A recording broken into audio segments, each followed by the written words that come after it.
Alors bienvenue dans Révolution F&B, le podcast qui explore les coulisses, les innovations et les révolutions silencieuses dans le monde de l'hôtellerie et du food and beverage. Aujourd'hui on parle d'un sujet aussi concret que sous-estimé, qualité de vie au travail. Et on va pas parler des séminaires d'équipe ou du baby-food dans la salle de repos, non. On va parler de vrai et de quotidien et de belles choses à mettre en place. Mon invité n'est autre que Sophie Plénier, qui a créé Evexia Conciergerie à tout juste 25 ans, après une histoire de vie marquante. Elle aide aujourd'hui les entreprises, et notamment les hôtels et les restaurants, à simplifier la vie de leurs équipes et de leurs clients. Alors on va parler notamment de réparer sa voiture pendant le service, de blanchisserie externalisée et de wine tour dans la région. En bref, elle va nous expliquer comment de petites attentions peuvent créer un impact énorme sur la fidélité des équipes et l'expérience client. Alors si toi aussi tu bosses dans les F&B et que tu veux fidéliser tes talents sans forcément augmenter les salaires, ou alors si par exemple tu as un hôtel et pas de concierge, alors cet épisode est fait pour toi. Tout de suite je vous propose d'écouter mon interview avec Sophie Plénier d'Evexia Conciergerie. C'est parti, générique.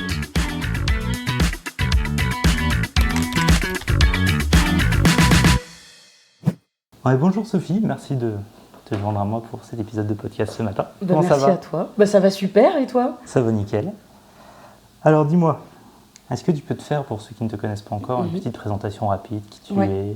Oui, bien sûr. Et du coup, Sophie Plénier, je suis sur Dijon depuis février 2024 et je suis la fondatrice et dirigeante donc, d'Evexia Conciergerie, une conciergerie d'entreprise que j'ai créée en août dernier. Donc la conciergerie d'entreprise, ça a pour but de décharger tous les collaborateurs de leurs tâches de la vie du quotidien. Et donc c'est une plateforme de réservation en ligne où ils vont pouvoir réserver tout type de services comme la garde d'enfants, livraison de courses ou réparation automobile. Voilà. Ok. Tu viens d'où ? Tu as fait quoi comme parcours ? Alors moi j'ai grandi à Belfort et quand j'ai obtenu mon baccalauréat donc en 2017, je suis partie sur Lyon pour faire toutes mes études. J'ai commencé une première année d'école de commerce et ça m'avait pas trop plu parce que j'étais en initiale et puis j'avais envie un peu de mettre la pratique, de pratiquer et de vraiment travailler. Et donc je me suis orientée plutôt vers un parcours bancaire et financier. Donc j'ai fait un BTS banque en alternance, une licence pro banque toujours en alternance. Et puis ensuite, j'ai voulu découvrir un peu le monde des entreprises parce que je trouvais ça extrêmement intéressant, le marché du B2B et savoir comment ça fonctionnait parce que c'est les entreprises qui vont marcher l'économie. Et donc, du coup, je me suis orientée vers un master en gestion financière des entreprises à Burgundy School of Business, toujours sur le campus de Lyon. Et j'étais en alternance au sein de BPI France, dans leurs locaux de Grenoble. Donc j'ai pu découvrir un petit peu tous les métiers de la finance d'entreprise, parce qu'ils ont différents métiers à BPI France, que ce soit l'innovation, la garantie, le court terme, l'international. Et donc voilà. Et puis ensuite j'ai travaillé un petit peu sur Lyon, j'ai pris un peu de temps pour moi aussi. Puis en février 2024, je suis arrivée sur Dijon. J'ai commencé j'ai eu un CDD dans le pôle des ressources humaines où je faisais du contrôle de gestion RH, donc gérer un petit peu les entrées, les sorties. Et puis tout au long de ce CDD-là, j'ai commencé à constituer un peu ce projet d'Evexia Conciergerie, de conciergerie d'entreprise. Et puis je me suis rendu compte qu'il y avait énormément de choses à faire sur Dijon pour la qualité de vie des collaborateurs au sein de leurs entreprises. C'est pour ça qu'en août, j'ai officiellement créé Evexia. Ok, top. Voilà. Pourquoi tu as eu envie de te lancer comme ça dans l'entrepreneuriat ? C'est né d'où ça ? Ça vient aussi de ma famille, puisque mon papa avait son entreprise toujours à côté de Belfort. Et donc lui, il travaillait beaucoup dans tout ce qui était, plus ou moins dans la qualité de vie aussi du travail, mais c'était surtout sur tout ce qui était CHSCT, les gestes et postures, tout ce qui était lié aux incendies aussi également, pour aider les personnes à les gestes de premier secours également. Donc ça vient de là. Mon papa a été chef d'entreprise depuis toujours. Enfin, il a toujours géré son entreprise. Ma maman travaillait avec lui plutôt dans le pôle financier. Et donc effectivement, cette envie d'être entrepreneur, je l'ai eu grâce à mes parents. Et cette envie d'aider les autres et rendre service, c'est aussi de par mon éducation, puisque mes parents ont toujours inculqué ces valeurs-là de rendre service sans rien attendre en retour. Et puis au-delà de ça, dans l'entreprise qu'il a créée, c'était aussi pour le bien-être et pour le mieux-être des salariés. Donc tout vient de là. Ok, top. Concrètement, c'est quoi la QVCT ? Alors la QVCT, donc, c'est un vaste sujet, c'est la qualité de vie et les conditions de travail. Et donc ça regroupe toutes les choses et tous les moyens que les entreprises peuvent mettre en place pour aider leurs collaborateurs, enfin leurs salariés, à être un petit peu mieux dans leur poste de travail. Donc ça peut aller d'une chaise ergonomique, d'une souris ergonomique également, un bureau qui se lève ou de la flexibilité dans les horaires de travail. Et puis ce qu'on remarque encore plus, et surtout depuis le Covid, c'est que les salariés ont besoin d'un petit peu d'autre chose qu'un bureau qui se lève et une chaise ergonomique. Et donc les entreprises commencent à mettre un petit peu plus en place des choses comme du sport en entreprise, des livraisons de paniers de fruits, ou en tout cas des choses qui peuvent aider les collaborateurs à sentir encore mieux dans leur santé mentale. Et donc c'est tout ça qui fait qu'on appelle donc la QVCT au sein des entreprises. Top. Et avec Evexia, du coup, tu proposes quoi, toi ? Alors avec Evexia, du coup, moi je m'adresse aux entreprises. Donc c'est les entreprises qui vont payer un abonnement pour mettre à disposition la conciergerie. Et ce que je propose aux entreprises, c'est plutôt un contrat gagnant-gagnant. C'est-à-dire que d'une part, les salariés vont être déchargés de toute leur charge mentale. En tout cas, c'est ce que je vais essayer de faire en prenant en charge, donc, comme je le disais, toutes leurs tâches de la vie du quotidien.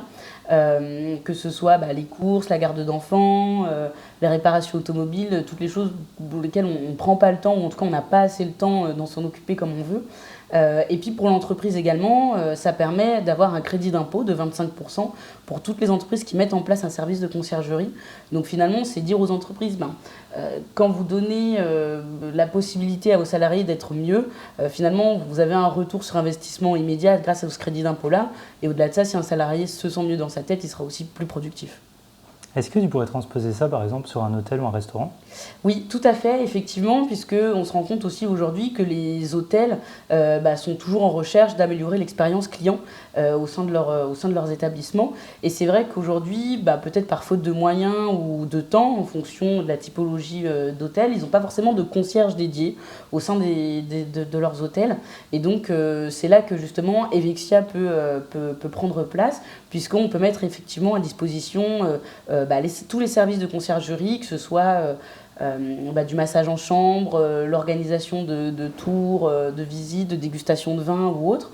Et donc tout peut passer directement sur cette plateforme. Et le client, une fois qu'il arrive pour son séjour, a accès à la conciergerie et peut réserver tout plein de services qui lui permettent d'améliorer un petit peu son expérience au sein de Dijon ou dans les autres villes d'ailleurs.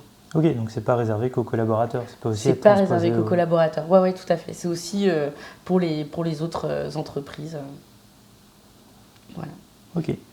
Est-ce que dans ton parcours, tu as des situations peut-être qui t'ont marqué, des choses qui t'ont révolté ? Qui m'ont révolté, oui, énormément. Alors c'est vrai que moi j'aime beaucoup dire que je suis la pire salariée, puisque comme je le disais souvent, si c'est pas l'entreprise de mon papa, je vois pas pourquoi je m'appliquerais énormément. Et puis même au-delà de ça, y a des choses qui font que, surtout en banque et en finance, c'est des journées très stressantes.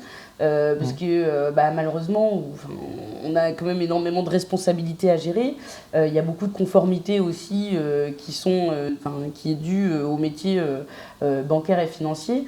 Et donc, c'est vrai que le stress, aussi le fait que des femmes n'aient pas le temps, parce qu'il y a quand même énormément de familles monoparentales. Et souvent, ce sont les femmes qui ont la garde des enfants. Et donc, ces femmes-là qui devaient jongler entre leur travail de cadre au sein des entreprises, des banques, et leur vie de mère et leur vie de famille, s'y perdaient un petit peu. Ils n'avaient pas forcément le temps d'avoir cet équilibre entre vie professionnelle et vie personnelle. Et donc, c'est vrai que ça m'a un peu révoltée, parce que je me suis dit, il manque quelque chose pour ces personnes-là. L'entreprise ne considère pas du tout toute leur vie personnelle, alors que c'est quand même important de savoir comment, en tout cas, si le salarié qu'on a aujourd'hui dans son entreprise se sent bien dans sa vie personnelle, pour qu'il puisse se sentir bien dans sa vie professionnelle. Enfin, c'est un lien qui pour moi est logique. Ok. Comment sont les freins que tu rencontres et que tu as pu observer quand tu proposes d'agir justement sur le quotidien des collaborateurs ? Alors effectivement, donc il y a un peu aussi cette distinction générationnelle, puisque c'est vrai que je fais partie de cette génération Z qui est tant décriée, et on dit souvent qu'ils n'ont pas envie de travailler, ou qui n'ont plus la valeur du travail. Alors c'est complètement faux. C'est juste d'accord. que nous aujourd'hui on redéfinit le travail. Pour nous le travail c'est un moyen de subvenir à nos besoins et d'améliorer notre vie personnelle, puisqu'on se rend compte qu'aujourd'hui avec les salaires qu'on nous propose on peut moins investir qu'avant comme nos parents, et donc on remet un petit peu les choses en perspective et on se dit d'accord, si on ne peut pas investir dans l'immobilier ou dans ce qu'on veut faire, dans ce cas-là je vais pouvoir investir dans ma vie personnelle. Et donc c'est vrai que ce qui est compliqué, c'est avec peut-être une ancienne génération de dirigeants qui ont suivi des schémas qui leur sont propres et une éducation aussi qui leur est propre, parce que c'est une question de génération, et qui ont peut-être un petit peu de mal à comprendre pourquoi on voudrait avoir un petit peu de meilleures conditions dans notre travail, pourquoi le bien-être vient faire là, qu'est-ce que la vie personnelle vient faire au travail. Et en fait, c'est vrai que j'ai pas eu vraiment de grands freins, mais je pense que c'est aussi de l'éducation qu'il faut faire pour les anciennes générations, leur dire que effectivement, le travail que vous avez connu avant, c'est plus valable aujourd'hui en fait. C'est que là, les nouvelles générations ont besoin d'autre chose, autre que le salaire. On n'a pas forcément besoin d'un simple baby-foot au travail pour se dire que notre entreprise est la meilleure. On a vraiment besoin de se sentir considéré et qu'on prenne en considération aussi toutes les problématiques de nos vies personnelles. Et donc les freins, effectivement, c'est plus générationnel qu'autre chose. C'est vrai qu'à l'époque de nos grands-parents, en général, tu restais dans ton village ou dans ta ville, tu faisais ta carrière là-bas et tu changeais pas de boîte. Ouais. Génération de nos parents, tu commençais peut-être à avoir des fois 2-3 travails différents mais dans le même corps de métier. Et puis maintenant, les gens sont moins d'attache, j'ai l'impression. Tout à fait. Voyagent beaucoup plus et du coup, c'est comme tu dis, c'est un moyen, en tout cas dans l'hôtellerie-restauration, c'est ce que je ressens. C'est que c'est un moyen de s'épanouir, d'évoluer aussi, que ce soit personnellement ou professionnellement. Mais du coup, vu qu'on n'a plus cette attache, on peut se déplacer un peu partout. Quel mythe ou idée reçue tu aimerais casser sur la qualité de vie au travail ou la conciergerie d'entreprise? Ou la conciergerie d'entreprise, ouais. Alors, quel mythe, effectivement. Alors, déjà sur Dijon, c'est très peu connu. La conciergerie d'entreprise, c'est vrai que c'est souvent réservé, effectivement, aux plus grandes entreprises, comme on peut le voir à Paris ou à Lyon. Et vraiment, moi, la chose que j'aimerais cacher, c'est que c'est pas réservé, justement, qu'aux grands cadres dans les entreprises du CAC 40 qui se situent à la Défense. C'est réservé à tout le monde. On est tous confrontés à des problèmes de temps aujourd'hui. C'est pas réservé qu'à une certaine élite du salariat. Et donc, ce que je voudrais dire, c'est que la conciergerie d'entreprise, en tout cas comme je la vois et je l'ambitionne, c'est que ce soit démocratisé, absolument tous les salariés et tout le monde, tous les collaborateurs et même à d'autres types d'entreprises comme les hôtels par exemple, et qu'effectivement c'est pas réservé qu'à une petite partie de la population, mais qu'on est tous confrontés à ces problèmes finalement et que ça peut être mis à disposition pour tout le monde. Top, donc tu veux rendre justement la conciergerie d'entreprise accessible à tous. Exactement, ça c'est top. Alors est-ce que tu peux nous expliquer comment ça fonctionne concrètement ? Ouais. Alors, quand une entreprise va vouloir justement mettre en place la conciergerie d'entreprise, donc on fait un audit pour savoir déjà qu'est-ce qui a déjà été mis en place en termes de qualité de vie et des conditions de travail dans son entreprise. S'il y a un CSE aussi qui existe, puisque souvent c'est le CSE qui vient prendre en charge un petit peu toutes ces questions du bien-être et puis du pouvoir d'achat aussi pour les collaborateurs. Donc on vient en complémentarité du comité d'entreprise et puis donc essayer de faire un petit audit et un état des lieux de tout ce qui a déjà été mis en place et de connaître un petit peu aussi les besoins et les motivations de l'entreprise à mettre en place cette conciergerie-là. Ensuite, une fois qu'on a fait ce point-là, je donne accès à l'entreprise sur la plateforme pour qu'elle puisse avoir accès à tous les services en tant qu'entreprise, et tous les collaborateurs également auront donc un accès sur la plateforme de conciergerie et pourront réserver tous les services disponibles, puisque je travaille avec une trentaine de partenaires aujourd'hui qui vont pouvoir réaliser les services sur Dijon et agglomération. Ok. Et du coup, pour un hôtel-restaurant, tu aurais quoi comme prestation qui pourrait être intéressante pour les collaborateurs? Si tu m'as parlé plus des clients tout à l'heure, mais ouais. Pour les collaborateurs, tu peux proposer quoi? Alors effectivement, ça va être tout ce qui est garde d'enfants, réparation automobile. Ce qui est intéressant, c'est qu'avec certains partenaires, ils se déplacent directement sur le parking de l'entreprise. Ils viennent récupérer la voiture, font les réparations et la redéposent sur le parking. Comme ça, le salarié n'a absolument rien à faire. Idem pour tout ce qui est pressing. La personne du pressing va venir récupérer le linge, va le nettoyer et va le redéposer 1 ou 2 jours après, une fois que tout est propre. Tout ce qui est livraison de courses à domicile également, tout ce qui est du personal shopping également, puisqu'on se rend compte que certains n'ont pas le temps d'aller chercher une tenue pour un événement ou autre. Et donc, c'est quelque chose qui est tout à fait possible. Donc, en nous donnant la description ou alors une référence exacte d'un produit, on peut aller le chercher et le donner directement au collaborateur. Et plus pour tout ce qui est plutôt cible hôtel, ça va vraiment être des services soit en chambre, comme du massage, des cours de yoga, des cours de sport, tout ce qui va être aussi livraison d'alimentation pour les animaux, puisqu'il y a aussi de plus en plus de personnes qui ont des animaux et qui parfois peuvent oublier les croquettes de leur chien ou autre, donc livraison express de croquettes directement en chambre. Tout ce qui va être visite guidée dans la ville, ou dégustation de vin, ou taxi, transfert aéroport, gare, tout ça. Ok. Est-ce que tu aurais un exemple, une histoire concrète d'un hôtel ou d'un restaurant où tu as pu mettre des choses en place comme ça ? Alors pour l'instant, pour tout ce qui est partie hôtellerie, pour l'instant, j'ai pas encore mis ça en place puisque je vais travailler étroitement avec un hôtel justement pour construire la plateforme Evexia et pour qu'on puisse justement s'accorder au mieux aux besoins de sa clientèle également, puisque c'est pas une clientèle que je connais. Moi, je mets à disposition une plateforme et aujourd'hui, je veux vraiment travailler étroitement avec les entreprises qui veulent mettre en place la conciergerie pour comprendre au mieux leurs problématiques et savoir comment on peut les aider à terme. Ok. Est-ce que tu aurais des conseils que tu pourrais donner à un hôtelier ou un restaurateur qui voudrait justement fidéliser son équipe ? Voudrait fidéliser son équipe. C'est vrai que même que ce soit dans l'hôtellerie ou dans une entreprise plutôt standard, on va dire, c'est vraiment de prendre en considération, comme je le disais depuis le départ, les problématiques de la vie personnelle, d'autant plus en hôtellerie où les horaires sont un petit peu plus particuliers. Et donc c'est vrai que je pense qu'il faut vraiment prendre en considération les problématiques de la vie personnelle. Comme je le disais aussi tout à l'heure, il y a énormément de familles monoparentales où aujourd'hui on voit encore que la charge pèse encore aussi sur les femmes, quoique la tendance s'inverse peut-être un petit peu, et donc il faut vraiment prendre en considération tout ça pour au mieux fidéliser son équipe. Et puis au-delà de ça, pour tout ce qui est partie client aussi, alors moi ça c'est vraiment une recommandation personnelle, mais augmentez vos durées au lieu de nous faire arriver à 4 heures et nous faire repartir à midi, allongez un petit peu la durée du séjour pour qu'on puisse profiter et visiter votre hôtel aussi également. Ça peut être intéressant de découvrir tous les services que vous proposez, puisque je pense que quand on arrive dans un hôtel à 16h, qu'on repasse le lendemain à 11h, on ne sait pas tout ce que vous faites et c'est un peu dommage. Ouais, c'est vrai. Et c'est pour ça aussi, je pense que la conciergerie peut être bien pour notamment faire du upselling, augmenter le panier moyen en tout cas d'un client. Oui, tout à fait. C'est de proposer des offres complémentaires, parce que je l'ai vu notamment en travaillant dans un château là, sur la région. C'est que les gens viennent, ils veulent goûter le vin de la région et tout ça, mais en général, ils arrivent sur place, ils n'ont pas réservé rien du tout parce qu'il n'y avait pas d'offre en place. Oui, tout à fait. Et donc, ils se retrouvent quelque part même tristes et déçus de ne pas avoir pu justement profiter de ce que la région peut offrir. Et je pense que justement, faire des partenariats comme ça avec les hôtels et restaurants, c'est un truc qu'il faut vraiment mettre en place rapidement. Oui, tout à fait. Et ça pourrait être cool parce qu'il y a de la demande et malheureusement, c'est perdant-perdant pour tout le monde parce que les clients n'ont pas et ça pourrait aider les hôteliers et restaurateurs. Je suis bien d'accord avec toi.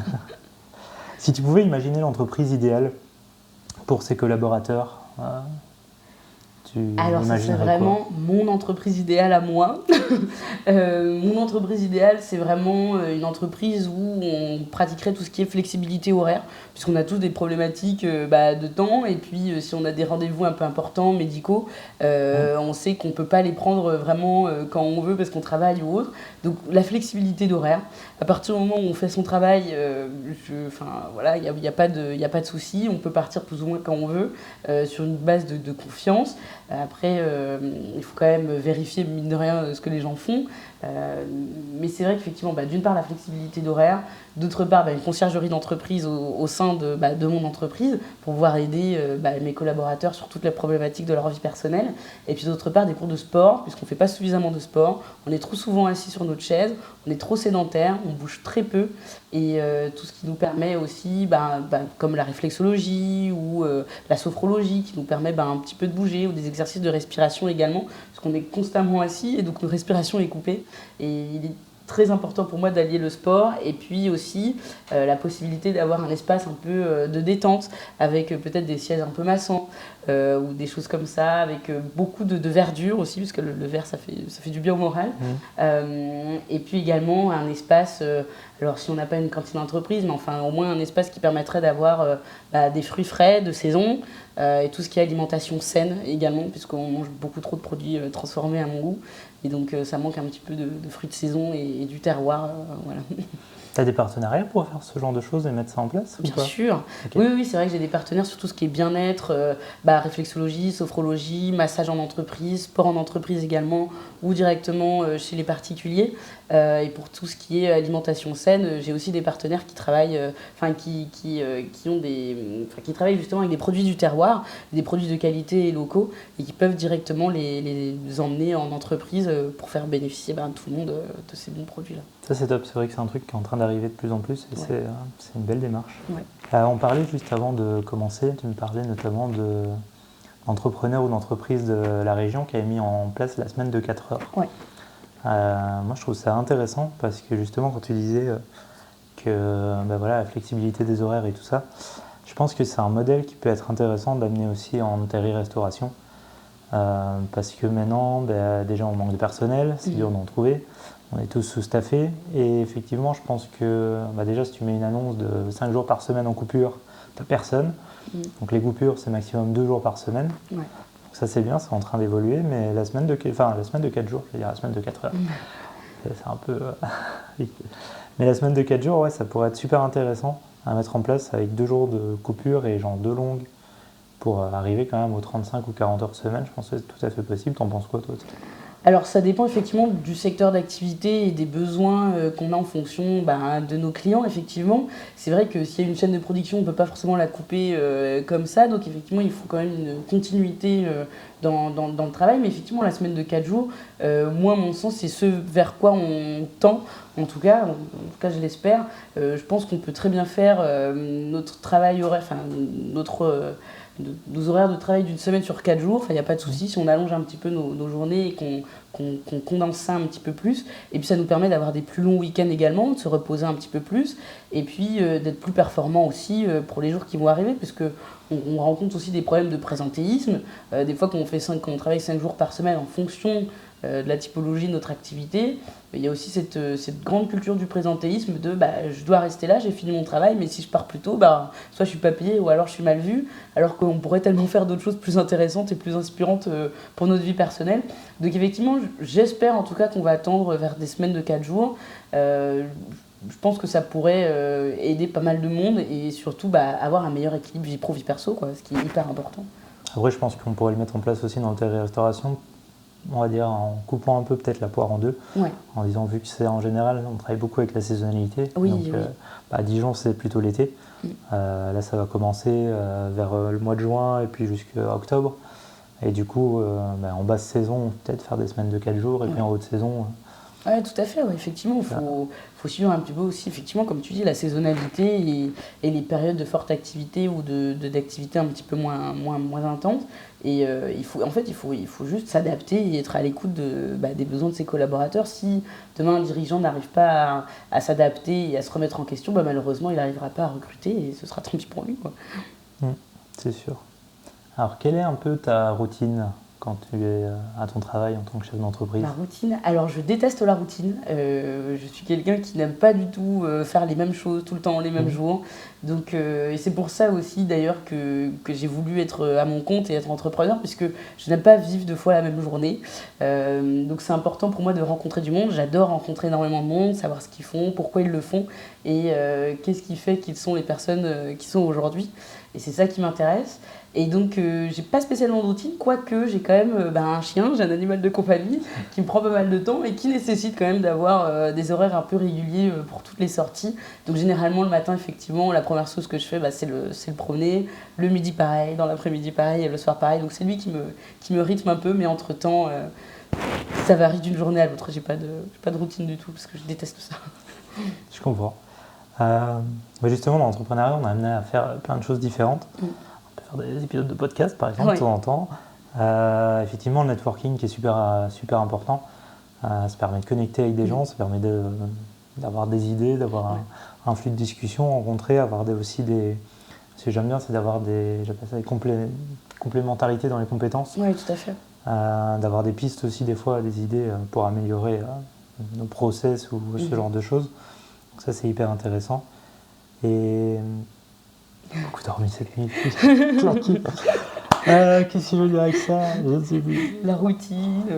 Ouais, j'ai plein d'idées, mais là, elle s'essouffle vite. Non, mais ça arrive, t'inquiète pas. Donc ouais, la routine, tout ça, c'est cool, on fait plein de trucs différents. Ben voilà, c'est ça. C'est quoi ton truc préféré? Qu'est-ce que tu aimes bien faire? Ce que j'adore faire, j'adore beaucoup prendre des cafés avec des gens. Non, mais c'est une réalité, puisque je trouve ça hyper intéressant comme je te le disais, d'en apprendre un peu plus sur la personne, au-delà de son activité, et savoir vraiment qu'est-ce qui la motive tous les matins à faire ce qu'elle fait. Et c'est ça que je trouve intéressant, et de connaître un petit peu ce pourquoi la personne vibre, en fait. Et c'est ça qui m'intéresse énormément, c'est de savoir quelles sont les aspirations des gens et les ambitions des gens. Et du coup, qu'est-ce que tu aimes moins faire? Qu'est-ce que j'aime moins faire? La prospection. Ah ouais, je comprends. Je suis pas la meilleure dans ça. Enfin, en tout cas, j'aime pas du tout faire ça. Mais j'ai pas le choix. Et c'est vrai qu'effectivement, c'est quelque chose d'assez chronophage. Qui nécessite effectivement un suivi très, très rigoureux. Et comme j'aime très peu la routine, c'est compliqué pour moi de vraiment me caler des moments dans mes semaines pour faire ça. Donc c'est vrai que c'est pour ça que j'essaie d'être dans différents réseaux d'affaires, de rencontrer beaucoup de monde, puisque j'essaye de travailler beaucoup sur la recommandation. Et c'est ça qui fonctionne aussi beaucoup en France, c'est cette culture-là de recommandation. On travaille qu'avec les personnes qu'on connaît, qu'elles soient compétentes ou non d'ailleurs. Et donc voilà. Quel a été ton plus grand apprentissage, ton plus grand enseignement dans l'entrepreneuriat? C'est une très bonne question. Je pense vraiment ne jamais baisser les bras. Enfin, en tout cas, c'est ce que mes parents aussi m'ont toujours appris, c'est que il faut jamais baisser les bras et toujours y aller. Et même si on a des périodes de doute, des moments d'incertitude, où on a l'impression qu'on est nul, puisqu'on a des pensées intrusives un petit peu compliquées, et qu'on lutte avec sa propre perception soi-même et l'idée qu'on se fait de la perception que les gens ont de nous, c'est jamais baisser les bras, toujours garder plus ou moins ce même cap. Et puis aussi constamment se remettre en question, c'est ça qui est extrêmement important à mon sens. Donc oui, c'est ça, c'est la persévérance. La persévérance, la résilience aussi, et effectivement, je pense qu'émotionnellement, c'est un peu les montagnes russes, hein, des fois. Oui, tous les jours. Le lundi, t'es chaud patate, tu démarres ta semaine et tout. Le mardi, t'es en bad, tu te dis... C'est exactement ça. Ah mais oui, tous les jours. C'est chaud, hein, des fois. Est-ce qu'il y a une erreur que tu as faite? Justement, on parlait de résilience avant, donc c'est super enchaînement. Est-ce qu'il y a une erreur que tu as faite, un enchaînement... un enchaînement. Est-ce qu'il y a une erreur que tu as faite qui t'a servi, t'a fait grandir et que... Alors, rien de grave en tout cas, mais c'est vrai qu'au départ j'avais fait un petit peu de mailing sans me regarder un petit peu toutes les solutions qui existaient, et du coup je me suis retrouvée avec ma boîte mail qui allait directement dans les spams. Donc c'est un peu une erreur chiante quand même quand on démarre, parce que quand on envoie des mails et qui tombent dans les indésirables, c'est très désagréable.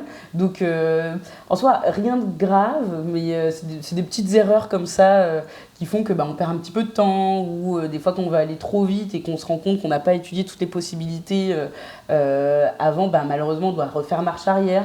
Donc ça fait perdre un peu de temps, c'est dommage, mais voilà, rien de... Et sans indiscrétion, il s'est passé quoi, et c'est quoi la solution que tu as trouvée pour débloquer ça? Il s'est passé quoi? Moi, c'était pour ma soirée de lancement que j'avais fait en février 2025.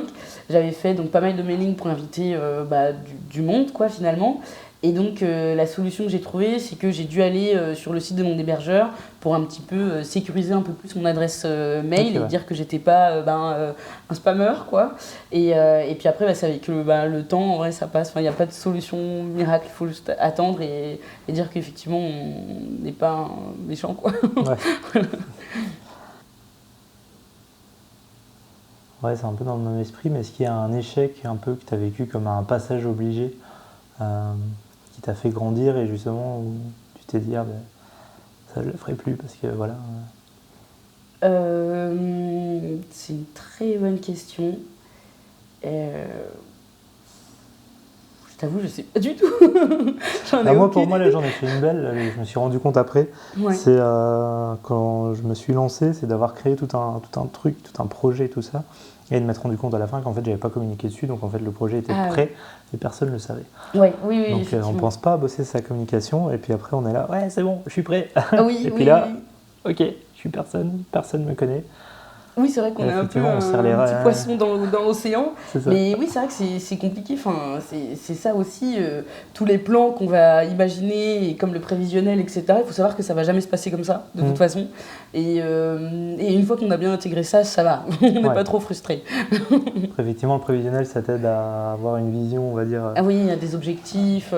Ça, je suis un peu bien un fil conducteur, mais effectivement, après, ça part dans tous les sens. Ouais. Je crois que moi, en 6 mois, j'ai changé 3 fois un peu mon idée de truc. Mais là, ça commence à être vraiment concret. Mais l'idée que j'avais au début n'est pas du tout la même que ce que je suis en train de mettre en place. Bien sûr. Si tu avais quelqu'un qui voudrait se lancer dans l'univers de la conciergerie d'entreprise notamment, tu lui dirais quoi ? Qu'est-ce que je lui dirais ?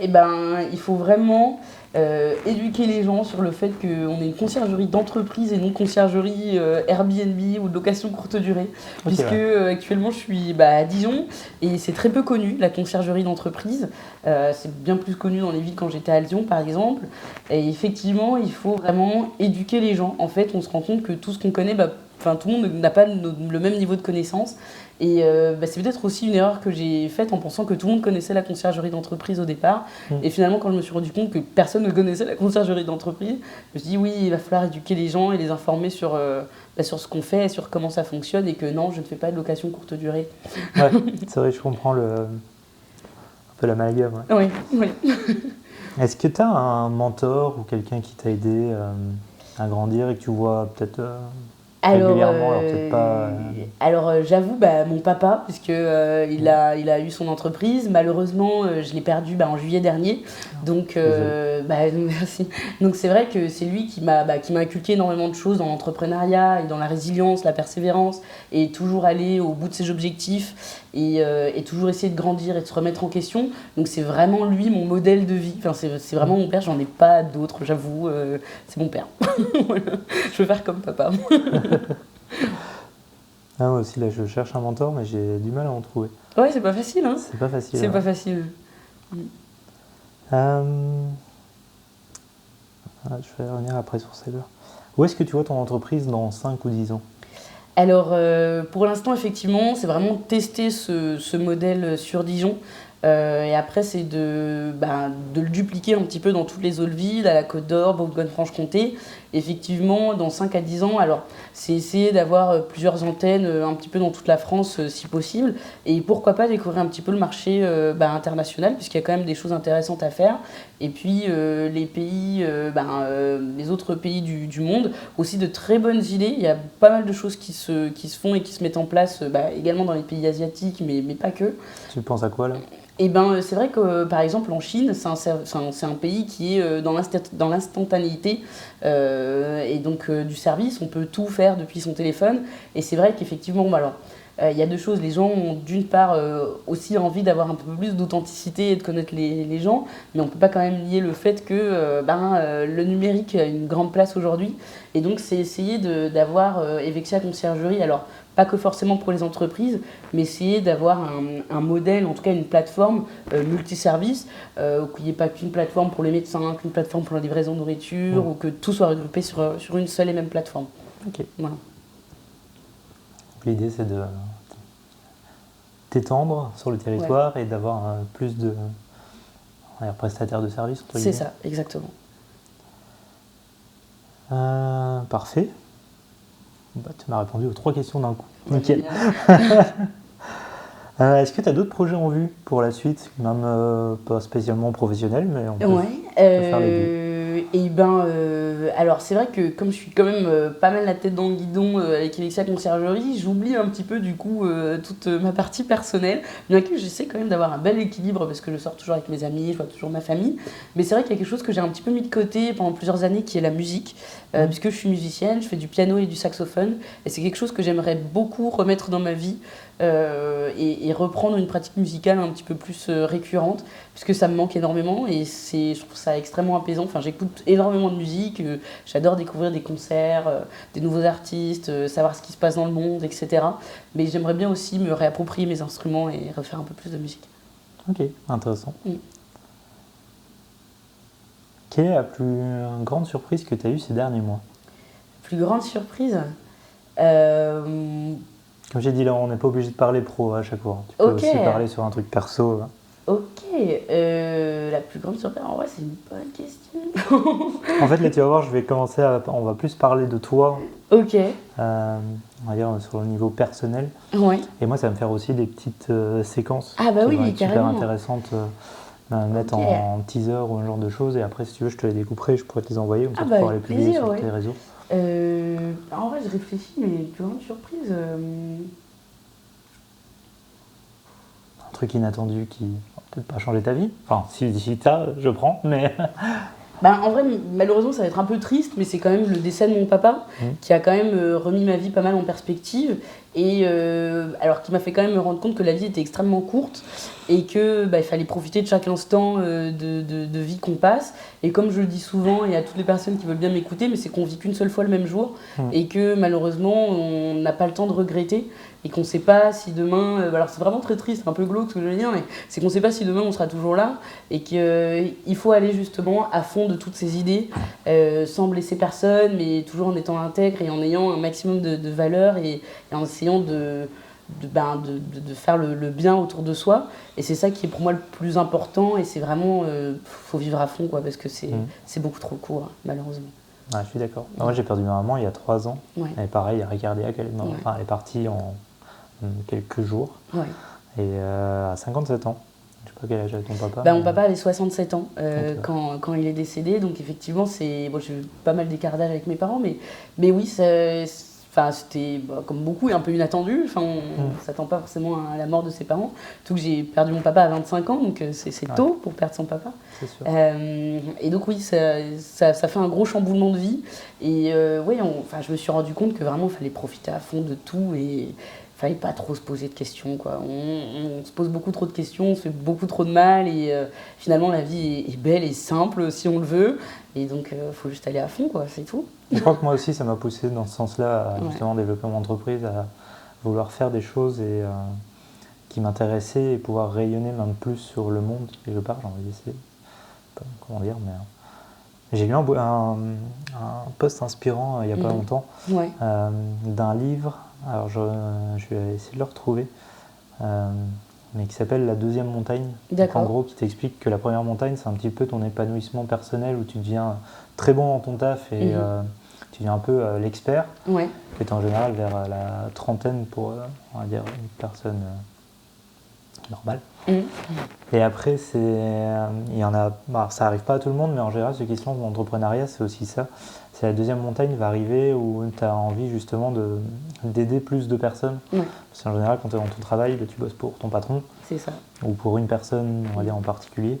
Mais après, tu as ce côté un petit peu, peut-être pas enseignant ou formateur, mais tu as envie de tout ce que tu as appris et tout ça, de le repartager, de le redistribuer aux gens.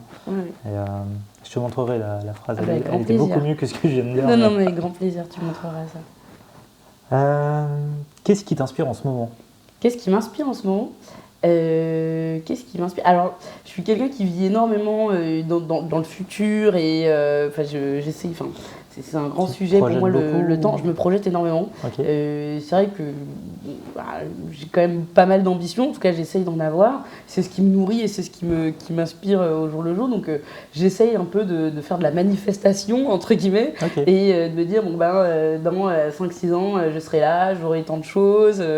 Enfin, pas forcément tant de matériel, mais en tout cas, surtout d'un point de vue personnel, un peu plus d'apaisement aussi dans mon esprit et ma société qui aille un peu mieux dans un rythme de croisière assez intéressant, et puis pouvoir profiter un maximum à voyager surtout, c'est ça qui m'inspire en fait, c'est vraiment de me dire plus tard ce sera mieux.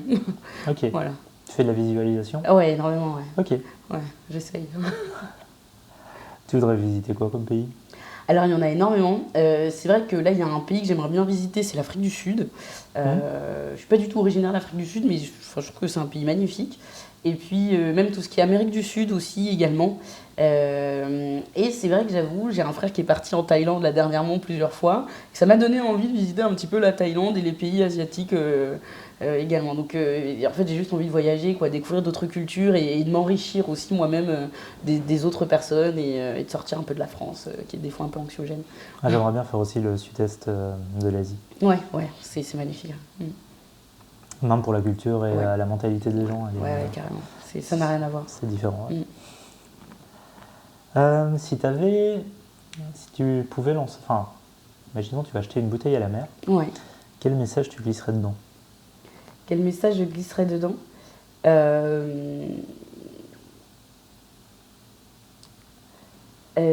C'est une très très bonne question. Quel message je glisserais? Oh, j'ai trop de choses à dire. Mais c'est soit l'énergie que tu veux attirer. Il y a une phrase que j'ai d'ailleurs en fond d'écran sur mon téléphone, c'est Be the energy you want to attract. Effectivement, c'est soit l'énergie que tu veux attirer comme Léna Situation, pour ceux qui regardent Léna Situation sur YouTube, qui sont peut-être un peu plus de ma génération, comme elle dit souvent, c'est plus égale plus. Non, mais peut-être que tu regardes pas ça. Avec moi, je regarde pas. Voilà. Elle dit tout le temps plus égale plus, donc le positif attire le positif. Et si on rayonne, et forcément ça va se sentir et on va attirer des gens rayonnants autour de nous. Donc soyez l'énergie que vous voulez attirer. Voilà, c'est tout. Ok. Je regarde pas, mais j'aime bien son parcours entrepreneurial et ce qu'elle a créé. Ouais, c'est extraordinaire. Elle a fait un truc vraiment bien. C'est un sacré bout de femme. C'est ça. Quel est le meilleur moment de ta journée? Le meilleur moment de ma journée, j'avoue, je pense que c'est quand j'ai une journée où je me balade un peu partout et que je rentre et que je vois mon chien. C'est le meilleur moment de ma journée puisque il est toujours content, comme je dis tout le temps, mon chien il est content d'être heureux. Et donc même quand je vais pas bien, quand je suis fatiguée ou quand j'ai des périodes de doute, il est toujours là. Et malheureusement, il n'a pas la parole. J'aimerais bien qu'il parle un jour, mais c'est pas possible, quoique tant mieux. Mais, ça t'est arrivé bientôt avec les IA. Et oui, c'est vrai. Mais c'est vrai que c'est vraiment mon chien, en fait. Et je trouve que ça rebooste énormément de voir un petit truc tout poilu qui est juste tout content de nous voir. C'est quoi comme chien? C'est un cocker. Okay. Il n'est pas si grand cool, que ça. ouais. Ouais, il est 40 cm au garrot. Et donc, c'est déjà mignon, mais comme je vis en appart, je peux pas prendre ça. Ouais. Mais ouais, non, c'est vraiment voir mon chien le soir et voir qu'il est heureux, le faire découvrir des nouveaux endroits, des nouveaux paysages, voir l'épanouissement en fait sur son visage et me rendre compte que j'arrive à rendre quelqu'un heureux. Enfin, c'est tout bête, mais voir mon chien heureux, ça me rend extrêmement heureuse, ça me fait du bien. Ok. Voilà. C'est mignon. Ouais, c'est trop chou. Si tu avais un conseil à donner à ton toi de 20 ans, bon, c'était il n'y a pas longtemps, mais 20 ans, 18 ans, tu te dirais quoi? En vrai, reste comme t'es. Vraiment, Sophie, reste comme t'es. Et ne lâche rien, ne laisse pas les critiques ou les pensées des autres te blesser ou t'impacter, puisque finalement, quand quelqu'un dit quelque chose sur toi, c'est ses propres peurs qui te transmet. Donc finalement, il faut qu'il aille voir un psy. Et non, vraiment, reste comme t'es, reste solaire et continue de vivre ta vie pour toi. Et voilà, c'est... Ouais. Il y a une phrase là, qui me vient de Ulysse Lubin, qui répète souvent. Je ne sais pas si tu le connais. Pas du tout. Il a fait 100 challenges à travers le monde. Il a fait notamment un concours de boxe thaï en Thaïlande pendant un mois où il s'est entraîné à fond et tout ça. Oui. Il a fait de la plonge en apnée, il a gravi des montagnes. Et il y a une phrase qui sort souvent et que j'aime bien, c'est la vie des autres, c'est la vie des autres. C'est exactement ça. Oui, tout à fait. Les gens, quand ils nous critiquent, c'est juste le reflet de leur propre insécurité. Ça, ouais. Et donc, finalement, c'est pas des attaques personnelles pour nous, mais c'est leur propre attaque personnelle à eux-mêmes. Donc, qui balayent devant leur porte. Et voilà, quoi. Donc, faut pas tout prendre personnellement. C'est ça. Et on va rester empathique, on va être désolé pour eux, on va dire. Voilà, c'est ça. On va être désolé pour eux. Du coup, si tu avais est-ce que tu as un livre à conseiller, un livre que tu as lu il y a pas longtemps, ça peut être ce que tu veux, que ce soit dans le personnel, dans le développement personnel. C'est vrai que je lis... Alors, j'ai lu un livre plutôt philosophique de Jean-Paul Sartre, il me semble. C'est L'existentialisme est un humanisme. Donc, c'est vraiment pour apprendre un petit peu plus sur sa personne, d'où vient l'essence humaine. Enfin, voilà, parce que c'est des sujets qui m'intéressent énormément. Et je pense que c'est des questions que tout à chacun se pose, mais c'est qu'est-ce qu'on fait là, en fait? Quel est notre but sur Terre? Oui, c'est ça, quel est notre objectif, quelle est notre mission. Donc c'est vraiment tous ces sujets-là qui m'intéressent énormément. Donc savoir quelle est l'essence humaine, si l'homme est né bon, né mauvais, c'est des choses qui m'intéressent énormément. De connaître un petit peu plus sur l'être humain. Je pense que l'environnement est important par rapport à ça.